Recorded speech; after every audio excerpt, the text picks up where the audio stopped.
Hasan Piker is one of the world's most popular streamers, but last week, Piker, alongside his uncle, the Young Turks founder Cenk Uygur, was barred from visiting the UK by Home Secretary Shabana Mahmood. We had Cenk on the show last Monday, where he explained why he thought the UK government had decided to take such a draconian approach.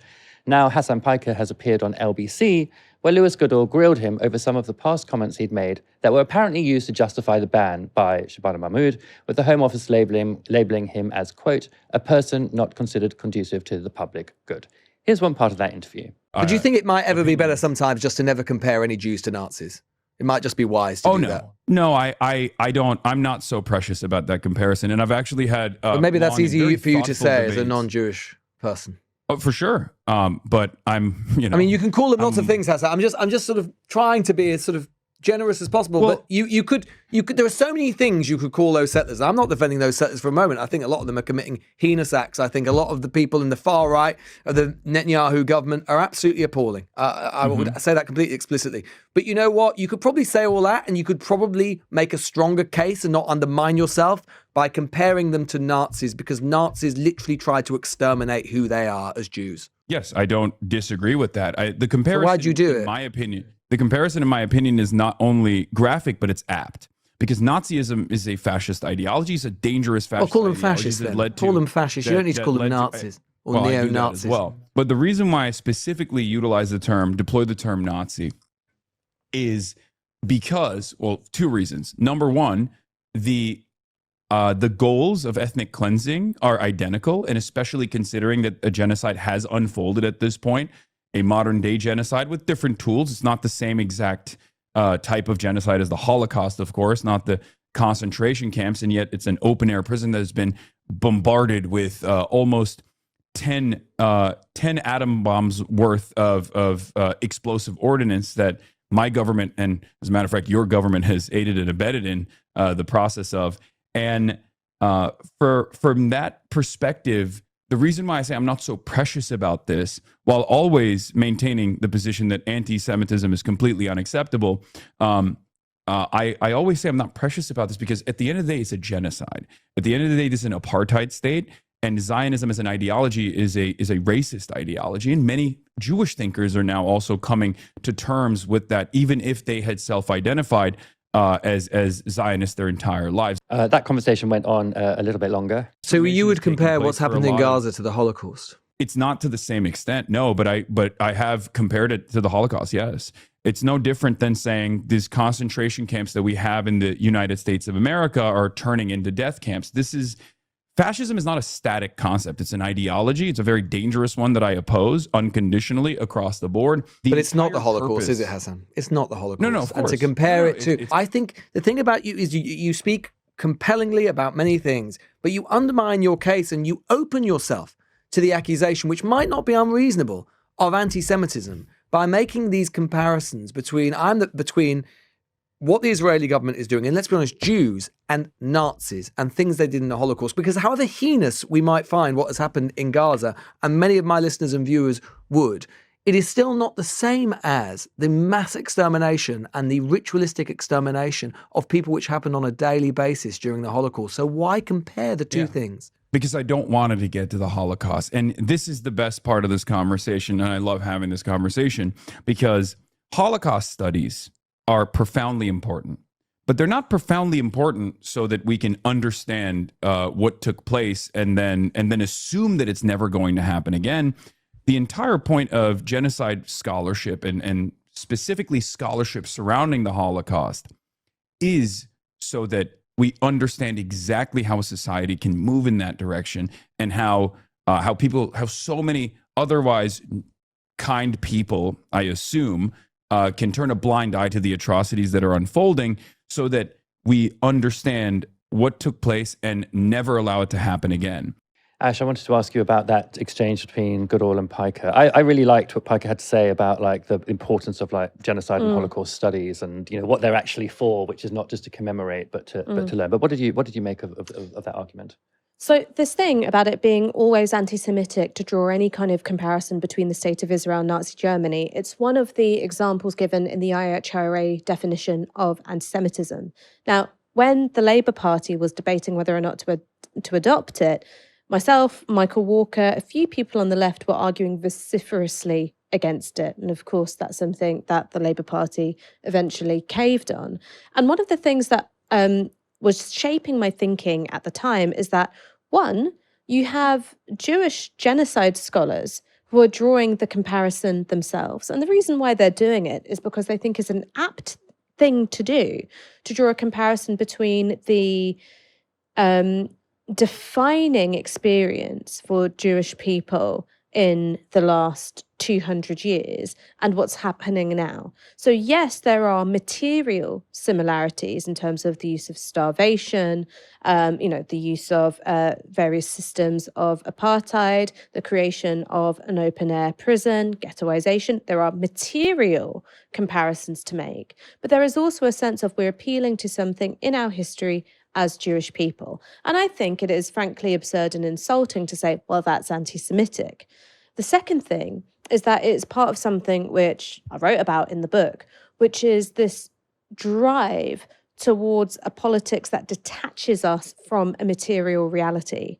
So when you go, well, by definition, that's anti-Semitic, and it doesn't actually matter what's happening on the ground, what you're doing is you're saying words and semantics and the games that we play with words and semantics should have more political influence than what is happening. Yeah. Right?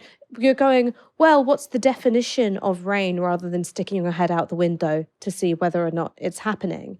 And I think that kind of semantic weaponization is not something which is unique to the way in which anti-Semitism has been mobilized and weaponized in order to shut down criticism of Israel. I think it's something which is a power relation which you can see more generally, but I think it's something which has been utilized to really good effect with anti-Semitism itself. And I think that this is what Lewis Goodall was saying, is that he wasn't saying, well, it's untrue and therefore I object to it, which is a debate that two people can have.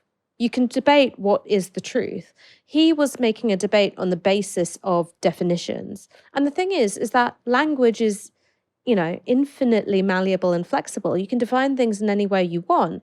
There is a limit to which you can keep insisting it bears a reality to the actual world that we live in. Yeah, I think it's like, there's a kind of argument that Hasan makes, which I think is a good one. He doesn't really make it explicitly like this is the way I would make it, which is that, either you believe that something genocidal has occurred in Gaza or you don't. If you believe it, there's nothing that you won't say to draw attention to it and to hold people accountable for this massive, massive crime. If you don't believe it has, then you're going to have a lot of problems with the words that people use to draw attention to it, because you fundamentally don't agree that the reality is the way. I think there's a middle space. Yeah. I think, and the middle space is what you've been taught and the way you've been taught to think about genocide as a commemorative exercise, which is very, very narrow and is predominantly centered around not all the victims of the Holocaust, but certain victims of the Holocaust, is that when reality comes into conflict with that, and it's a culture of commemorization, which has been, again, weaponized and utilized to good effect by Israel. I'm not saying that's an argument against being taught about the Holocaust, but it's the way in which the centrality of the Holocaust is used by Israel as a justification for its existence. It's basically, we get to do some ethnic cleansing as a treat. Yeah. Right. And it's a really uncomfortable place when you're confronted with that. So everyone's very comfortable. And by everyone, what I mean is this is the sort of mainstream media take and point of view. Everyone's fine if you say never again to mean never again for Jewish people. But if you say, well, never again is never again for everyone, and that means that nobody is uniquely protected when it comes to the obligations we all have for the prevention of an ongoing genocide, they don't like that very much. Yeah. What you say, though, is so true as well about that commemorative kind of approach. Like a genocide is only something that ever happens in black and white. Like that's the vibe, isn't it? Yeah.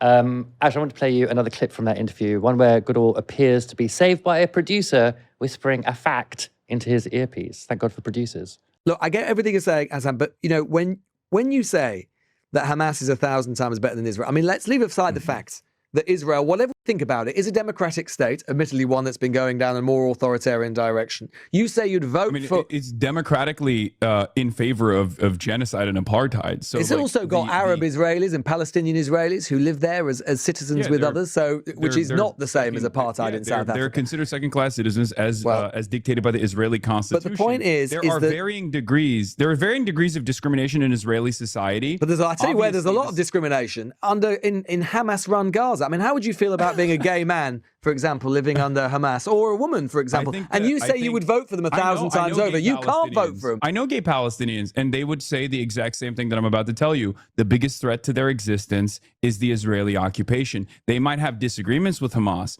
They might not they'll be pushed off a bridge. Elements.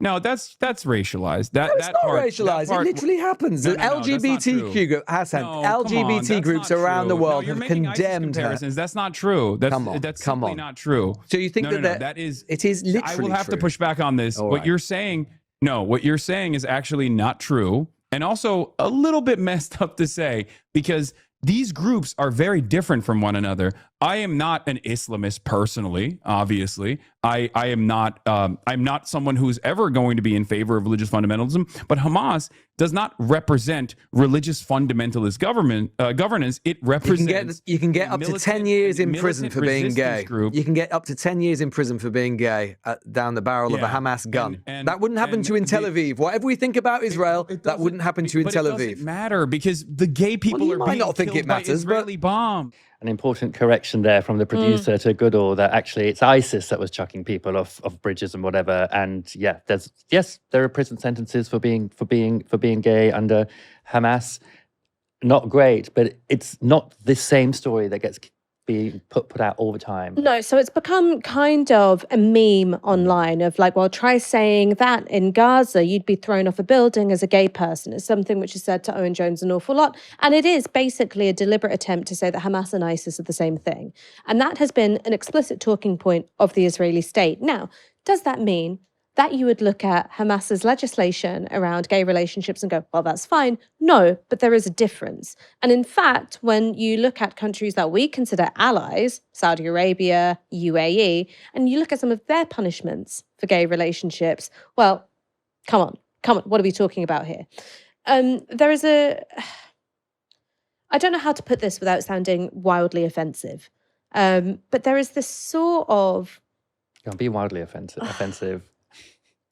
Liberal idiocy. Oh, that's mild. That was so much more mild than the thing that I actually wanted to say.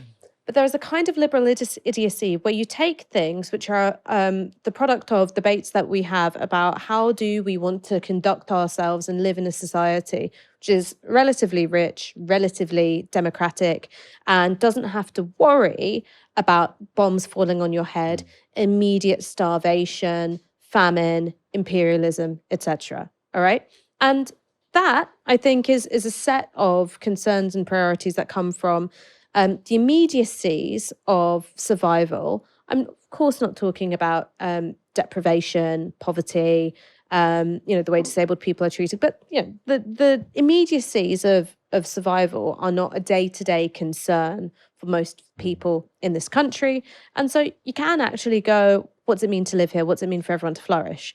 If you have bombs raining down on your head, you have no food, no medicine, no water, you have communications being cut off, every other day. If you have an army which is invaded and is snatching up young men, including children, and taking them to torture camps and rape camps, I think that that's probably a bigger problem for a gay Palestinian than what is my status under the law with Hamas.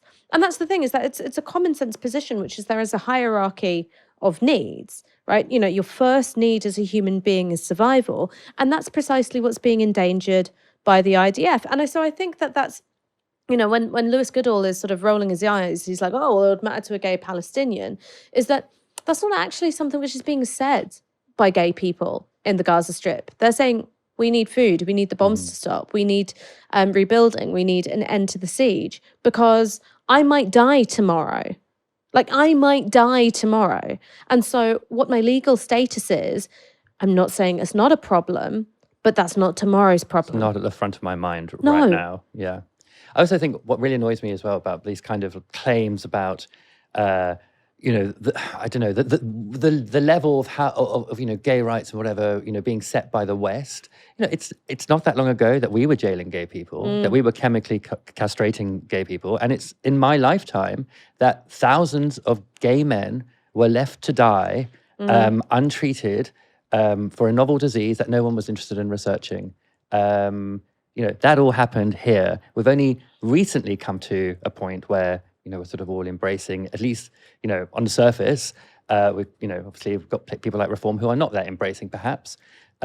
Everything can change, right? Everything can change if the circumstances change. Like, I think people who have hard-won rights really recognize the fact that those rights can go if the circumstances change and as needs change. And the thing is that Hamas is a direct consequence of Israeli expansion. Right? You don't have Israeli expansion, you don't have the ongoing occupation, you don't have the sort of ritualized humiliation of the PLO, you don't have deliberate attempts to ferment an Islamist alternative to a secular PLO. You don't have Hamas. And so thinking of Hamas as a product merely of Islamism, and of course the political history and ideological development of Islamism is really important to Hamas. I'm not dismissing that for 1 second, but without thinking about the way in which Hamas was considered a bit of a necessary evil by Israel, because that's really important for preventing the formation of a viable Palestinian state. Absolutely. You then have to look at, Hamas's line on gay people within that context. But again, you can't do that within British media, because what they think being balanced and informative is I go, 50% these guys are bad, 50% these guys are bad, right? So I go, well, 50% these guys are bad because they're sniping children, they're raping detainees, they're bombing schools, hospitals, and places of refuge, and they're imposing starvation. But these guys are also bad because they don't like gay people. 50-50. Yeah. 50-50. Scales just matching. Yeah. Ash, let's leave it there. Thank you so much for joining me tonight. Thank you so much for having me. And remember, that cocaine and puppies budget, out of control. We're burning through it. Thanks everyone for tuning in. Come back tomorrow for another live stream from 6 p.m. For now, you've been watching Novara Media. Good night.